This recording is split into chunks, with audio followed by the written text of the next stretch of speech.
When the governments of wealthy countries talk about emissions, the discussion tends to focus on outdoor air pollution from car exhaust or industrial processes. But for many people in developing countries, the biggest exposure to pollution happens inside their homes. Some 3 billion people worldwide depend on solid fuel, often wood, charcoal or dung, for heat and light.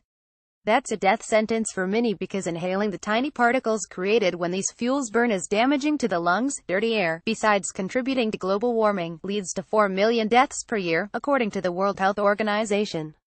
That's about 1 million deaths in China, 600,000 in India and 140,000 in Russia in 2012 alone. A woman sprays water on burning wood during a charcoal-making process in eastern Turkey. Kalen Powers, a climate change researcher, came face-to-face with this reality when she was working on a project in the Himalayas. In the middle of the clean mountain air, nomadic families lived in homes that were filled with smoke from cooking fuel. This air was 10 times worse than Beijing, said Powers. She was so moved by this that she ended up changing careers and focusing on the creation of a fuel-efficient stove. Many years and 58 prototypes later, she has one, called SoulSource. The futuristic-looking machine, it's a shiny, inverted dome, got some attention 2 years ago with a shout-out on a Top Chef cooking show episode. It has since received many glowing reviews on cooking blogs and in the environmental press. Here's how it works. Sunlight reflects off the inside of the dome and concentrates in a single point, which heats up to over 700 degrees Fahrenheit.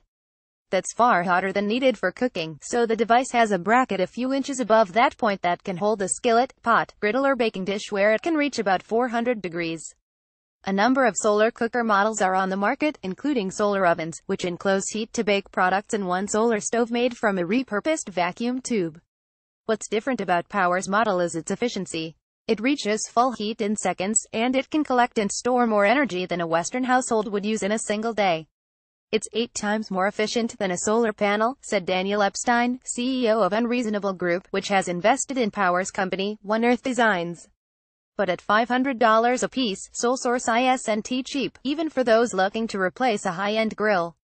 It's a one-time investment because the cooker never needs fuel, and Powers said it lasts a decade.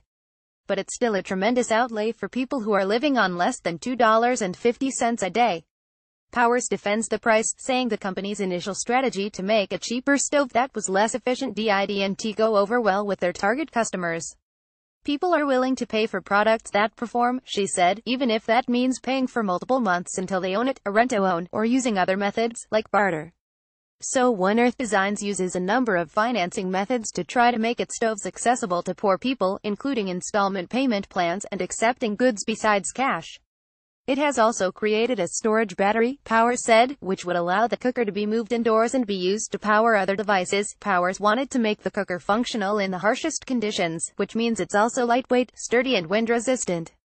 A newer model designed specifically for camping is collapsible, weighs just 10 pounds and costs half the price. It's an open question whether a market-based approach can reach the scale needed to effectively address the problem.